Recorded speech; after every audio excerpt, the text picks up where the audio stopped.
হ্যাঁ ওই দেখেন পুকুরের গা বেটি যায় দেখেন গাছ তোলায় রিজাউল ঘুমাচ্ছে আমি আর হাঁটতে পারতেছি না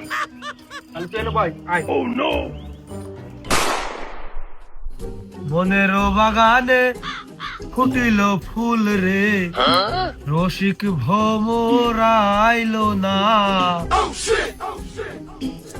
ফুলের মধু খাইলো না আমার বাগানে ফুটিল ফুল রে রসিক ভ্রমর কেন আইলো না ফুলের মধু কেন খাইলো না ওই বাহা কি হইলো কিসে কামড়াইলো আমি আরো ভয় পেয়ে গেছি মনে হলো পেছন থেকে একটা কুকুর ডেকে মোটো উঠলো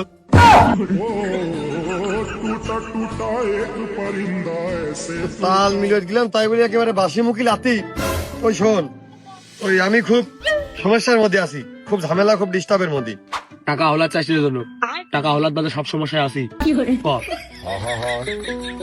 তোর ফ্ল্যাক্সিলোডের দোকানে পর্যন্ত বাকি ওষুধের ফার্মেসিতেও তোর বাকি আর তোর কাছ থেকে আমি টাকা হলাদ তাতে আসবো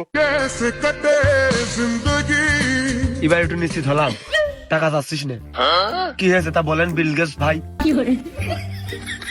খালি এরা ইজ্জতের মুখ লাতি মারে ওই হয়েছ কি আজ কয়টা দিন খালি আমার ফোনে এটা আসিনা নম্বর রং নম্বর খালি ফোন আসতেছে ফোনের পর ফোন আমি ধরতে সাহস পাচ্ছি না ওই পুলিশ টুলিশ হয় কিনা নাকি কোন নেতা কোথা হুমকি যার জন্য ফোন দিচ্ছে নাকি বিকাশ পত্র আমাকে নিয়ে নেবে কি দেখি আমি তো বুঝে উঠতে পারতেছি না তোর মোবাইলেও তো মনে হয় অল টাইম 10-20 টাকা করে হাওলাত থাকে বিকাশ প্রতারকরা তোর কাছে আর কি নেবে আগে হয়তো দুদিন পরে মরবো আগে মরলে কি ক্ষতি তো বিকাশে নাই টাকা না থাকতে পারে পুলিশ গোয়েন্দা অন্য কিছু তো হতে পারে কেউ তো হুমকিও দিতে পারে সমস্যার মধ্যে আছি সেই জন্য আমি করছি না তোমার সেটাই যখন এতই ভয় তো নম্বরটা আমার কাছে দাও আমি একটু কথা দেখি কিটা ফোন দিচ্ছে এনে বসে নম্বরটা দাও কও নম্বর কও 01 হ্যাঁ 01 9925 9925 29 65 76 29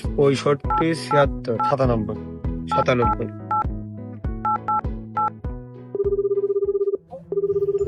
কল যাচ্ছে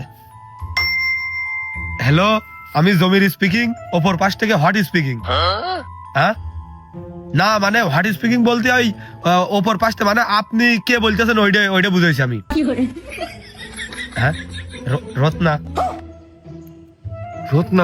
আমি মনে হয় চিনি আমার কাছ দে রতন চা হ্যাঁ রতন চা হ্যাঁ না আমি না নেই আমি আপনার কাছে হচ্ছে ফোন দিচ্ছি একটু পরে ফোন দিচ্ছি হ্যাঁ আচ্ছা তে রাখি এখন রতন হয়ে গেল কি করছে আগে তাই ক না আমার শুনো ও তুই শুনবি তাহলে তোর ফোন করে আবার ভালো করে শুনে দিই আমি কয়ে দিই যে ও আমার পাশে আছে তুই বলে সেদিনকে 100 টাকা রিচার্জ করে দিস কিনা বলে তোর ফোনে সেই টাকা বলে তুই দিয়ার ভাই তার ফোন বন্ধ ধরতিন না কারোর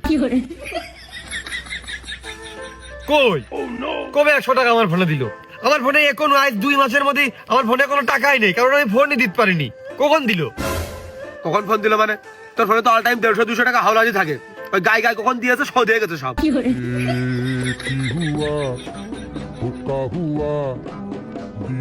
হলি হইতে পারে মোবাইলে এমনি কল দিয়ার হলাত করিলাম আর এমবি হলাত করিলাম কিন্তু ওরা আমি তো কোনো মেসেজ আমি পেলাম না ও তাহলে আমি তার কাছে আবার ফোন দিই ফোন দিয়ে আমি করছি যে যার ফোনে আপনি ভুল করে 100 টাকা দিয়ে দিলেন সে ব্যক্তি আমার পাশেই বসা তার সাথে কথাকে আপনি টাকাটা বুঝে নেন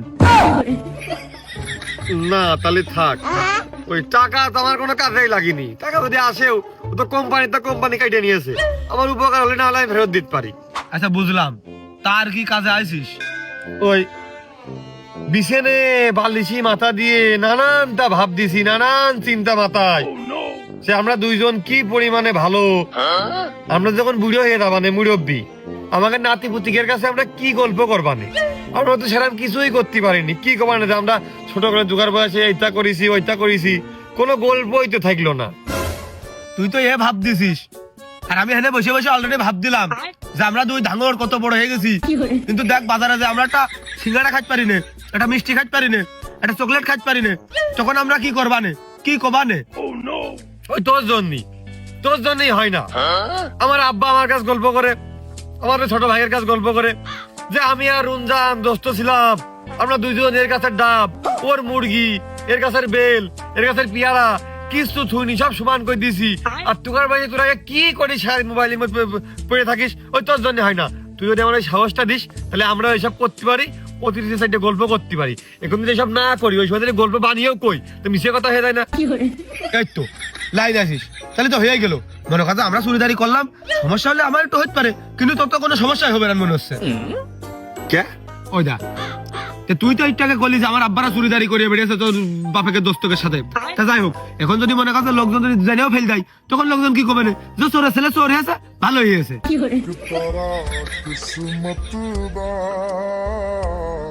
এটা করলাম সিরিয়াস চুরি, বদনাম হওয়ার মতন চুরি। ওই মনে করতো যে আমি গাছের উঠবো চুরি করবো, তুমি নিচে দাঁড়িয়ে থেকে খাবা, ও কোনো মতেই হবে না রে। দুইজন ভাগে চুরি করবো, দুজন ভাগেই খাবো, গল্প দুজন ভাগেই করবো। সব ঠিক আছে, তোর কথা আমি বুঝেছি, কিন্তু চুরিদারি আমি করতে পারবো না। করলে একবারে হামলা করবো গাছের উপরে উঠে, যাতে লোকজন কইতে পারে যে ওরা কিন্তু চুরি করে না, ওরা হামলা করে, আক্রমণ করে, অ্যাটাক করে, ছড়িয়ে দানা বিপদ হতে পারে। আমরা মাঠে নামার আগে আমাকে কি বিচার হবে, কি চোরের ছেলে চোর হয়েছে, লোকে কি হবে চিন্তা ভাবনা করে একবারে বসে থাকতে হবে।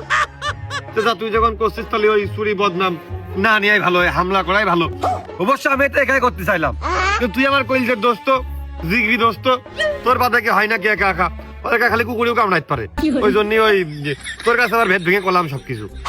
এখন কিন্তু শীতকাল, গাছ গাছালিতে মানে একটা ফলের বাড়া পাওয়া যাবে না এখন।